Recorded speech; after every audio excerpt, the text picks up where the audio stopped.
What is going on YouTube? It's Sam. We are back with another one. Alright guys, that kicks off a brand new week and that kicks off a brand new month. And you know what? We are bringing our A game to ensure we are only making money moves this month. That being said, in this drop, what I want to do is bring a few of our players to your attention, put them in the spotlight, give you guys some coverage on them because they've been climbing up. And you guys know there's 3 parts to hitting success in the sweet science of investing. The first is getting into quality plays. The second is at the right price points. And lastly, having that correct exit strategy. So I'll let you guys know the moves from here on out with those plays. So as always, in this one, I've got an action-packed one for you. So make sure that you guys are getting generous with the likes for me. Now, before we get fired up and jump into our first play, guys, we've kicked off a brand new month. So make sure that you guys are joining our Discord. That's the top link in the description. Tapping into all the resources over there and having direct contact with myself to position yourself correctly for success in these markets. Guys, remember,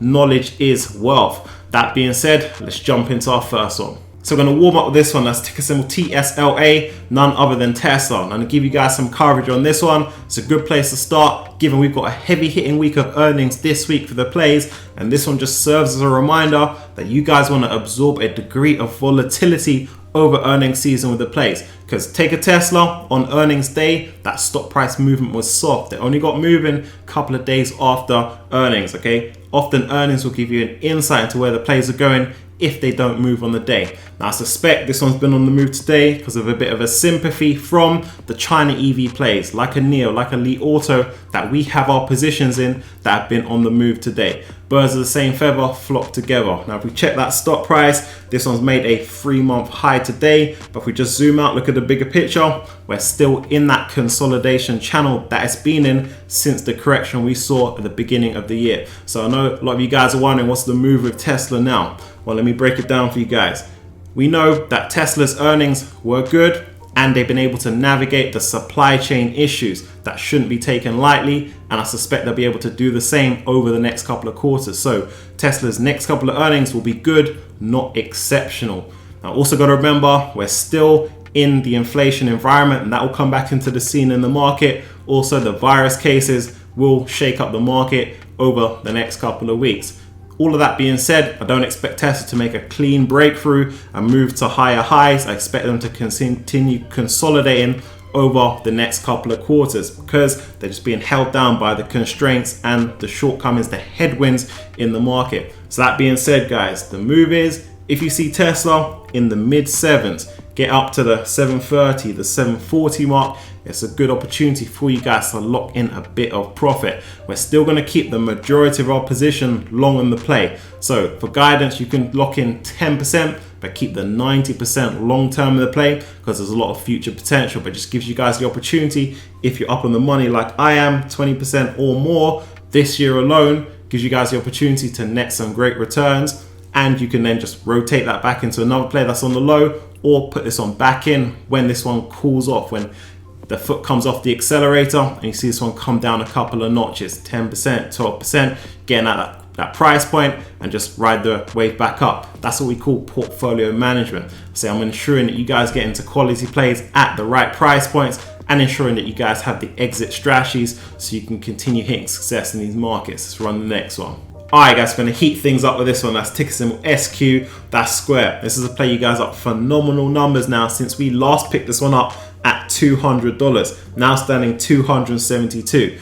This play just continues to scale, grow, challenge the banks, the Visas, the PayPals. That's just showcased in that acquisition they announced of just shy of $30 billion. And they've got a lot more in store in the pipeline as they continue to progress. But I'll talk to you guys about money-making moves from here on out, because this isn't the lowest price you're going to see for Square, neither is it the highest price. Now they've still got a lot of long-term potential, but in light of what I just told you guys about, volatility is going to hit the play. So at this junction, it's an opportunity for you guys to take profit. They've hit what we call the transfer window. That's an opportunity for you guys to bank great profits from the play. Now for guidance, I'll take out 25%, leaving 75% to run. Okay, so this again allows you guys to take full advantage of the upside, the run up in that stock price has had, and you can put this one on your watch list. If we pull back, we can re-enter at that lower price point. But big shout out to all of you guys hitting the numbers with us on this play.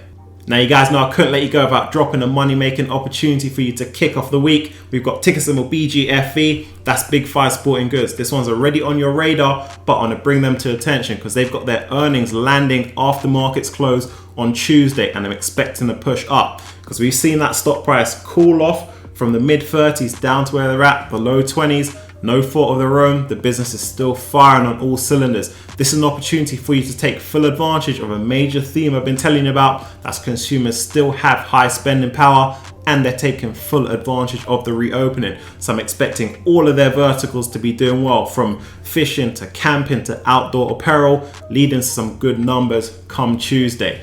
Now, this is one that I want you guys to treat as a trade. Okay, as I say, we always have our exit strategy. So you're in it for the short term. So once you guys make that 15-20% return, you guys either lock in your stop losses, your trailing stop loss, or you make a clean exit from the play. Now, this is one that we use as a workaround our main investment plays. A couple of them are already spoken to you about on this drop, like a Grow Generation, for example. But we use these types of plays because they have a little bit more volatility, move a little bit faster to net those, as I say, 15, 20, 25, 30% returns along the journey. So this is one that you guys just throw a couple of dollars at, get ready for the move upwards. All right, guys, so those are the plays I've got for in this one. Now, as I say, this week is a heavy hitting week for earnings for our plays, nothing less than action packed. So I'm gonna give you guys all the coverage, the follow-ups, the moves we are gonna be making with, so ensure that you guys are staying locked in.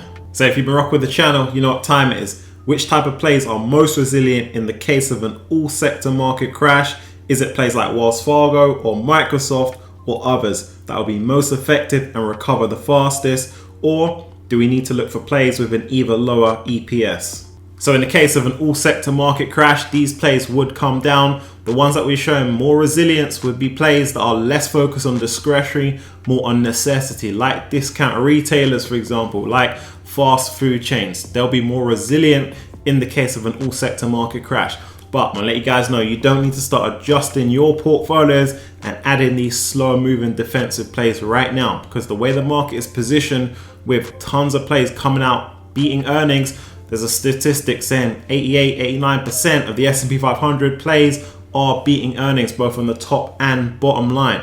So that's keeping the market afloat as we continue through the year. Now, when markets do crash, the plays that bounce back the fastest, generate the best returns for investors, is going to be undervalued plays already that have gone into oversold positions. Take Elite Auto, for example. That was already an undervalued play that was ensuring that you guys were in on the action. That's the only EV play that I know of that has doubled since it hit the low during the correction this year. Now, this is going to generate you guys way more returns than jumping in and adjusting your strategy to a defensive play that's only going to move up a few notches. That's why I say when you play the game correctly, you'll generate some amazing results. And I give you guys these types of plays that are already undervalued, overlooked by the market, to have a lot of upside. So as long as you guys just stick to the blueprint, you're going to hit major success.